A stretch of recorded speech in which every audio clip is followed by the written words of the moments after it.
Hello guys, it's me Gopikrishna. അപ്പോൾ ഞാൻ നിൽക്കുന്നത് ആറന്മുള അമ്പലത്തിലാണ്. നമുക്കറിയാം ഇന്ന് ശ്രീകൃഷ്ണ ജയന്തിയാണ്. ശ്രീകൃഷ്ണ ജയന്തിയോടനുബന്ധിച്ച് ഇവിടെ അഷ്ടമിരോഹിണി വള്ളസദ്യ നടക്കുന്നുണ്ട്. അപ്പോൾ ഈ വള്ളസദ്യക്ക് 52 പള്ളിയോടങ്ങളാണ് ഇന്നിവിടെ എത്തുന്നത്. സാധാരണ വള്ളസദ്യക്കൊക്കെ 10ഉം 20ഉം വള്ളസദ്യകളായിരുന്നു. ഇന്ന് എല്ലാ പള്ളിയോടങ്ങളും ഒരുമിച്ച് ഒരു ദിവസം കൃഷ്ണൻ്റെ പിറന്നാളായിട്ട് ഇവിടെ എത്തുകയാണ്. അപ്പോൾ അതിൻ്റെ കാഴ്ചകളും അമ്പലത്തിലെ കാഴ്ചകളൊക്കെയാണ് വള്ളസദ്യകളും വല്ലസദ്യയുടെ രുചിക്കൂട്ടുകളൊക്കെ അറിയിക്കുന്ന ഒരു വീഡിയോ ഒക്കെ ആയിട്ടാണ് ഞാൻ വന്നിരിക്കുന്നത്. അപ്പോൾ നമുക്ക് ആ കാഴ്ചയിലൊക്കെ ആയിട്ട് പോയിട്ട് വരാം. നിന്നോടക്കുഴലിൻ ഗീതങ്ങൾ കേട്ട് ഉല്ലാസനർത്തനമാടുന്നു ഞങ്ങൾ. കളകളമൊഴുകും പുഴകൾ പോലും ചിലുചിലേ ചിരിക്കും, താളം പിടിക്കും.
ഗൈസ്, അപ്പോൾ നമ്മളിനി നോക്കുന്നത് ഫുഡ്, അതായത് ഇവിടുത്തെ ആഹാരങ്ങളുടെ ഒരു കലവറയിൽ തന്നെ വിശേഷിപ്പിക്കാവുന്ന 7500-ലധികം ആൾക്കാർ ആഹാരം കഴിക്കുന്ന ഇന്ന് വരുന്ന ഒരു സ്ഥലം കൂടിയാണ് ആറന്മുള അമ്പലം.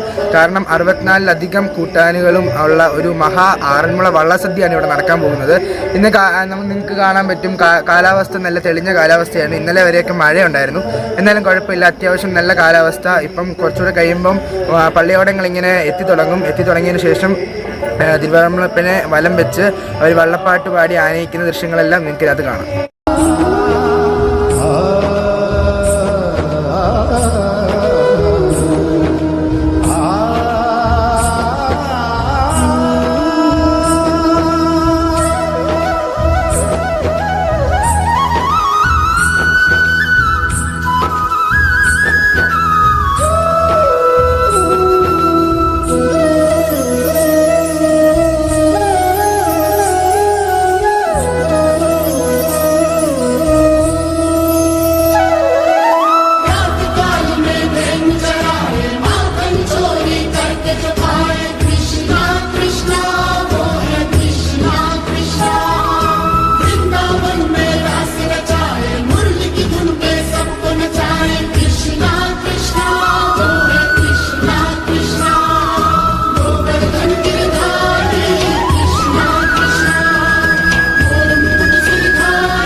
സാഹിത്യം കൊടുത്തുകൊള്ളും. എല്ലാ കാര്യങ്ങളും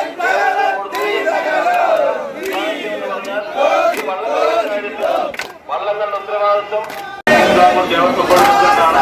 നമുക്ക് അവിടെ തിക്കും തിരക്കും ഒഴിവാക്കുന്നതിന് വേണ്ടിയിട്ട് നമ്മളൊരു ക്രമീകരണം ഏർപ്പെടുത്തിയിട്ടുണ്ട്. രണ്ട് ക്യാബിനായിട്ട് തിരിച്ചിട്ടുണ്ട്. ആദ്യത്തെ ക്യാബിനില് പള്ളിയോടത്തിന്റെ ഭാരവാഹികളും ക്ഷണിക്കപ്പെട്ട ആൾക്കാരും കമ്മിറ്റി എക്സിക്യൂട്ടീവ് കമ്മിറ്റി എന്നുള്ളൂ. അതിന് തൊട്ട് പുറകിൽ ഒരു ക്യാബിനില് നമ്മുടെ ആൾക്കാർ പള്ളിയോടെ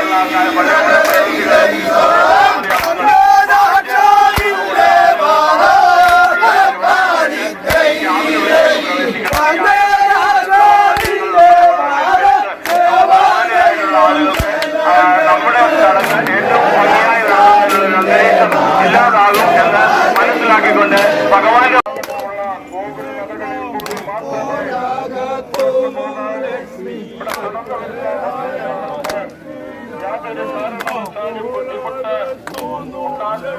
പ്രവർത്തനങ്ങളും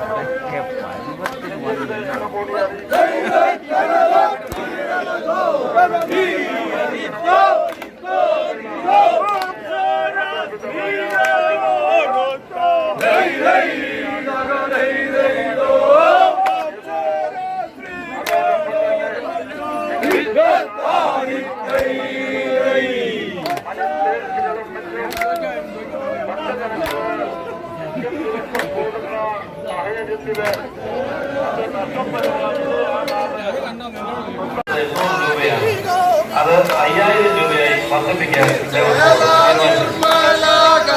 തിരുവാതിരക്കൂടി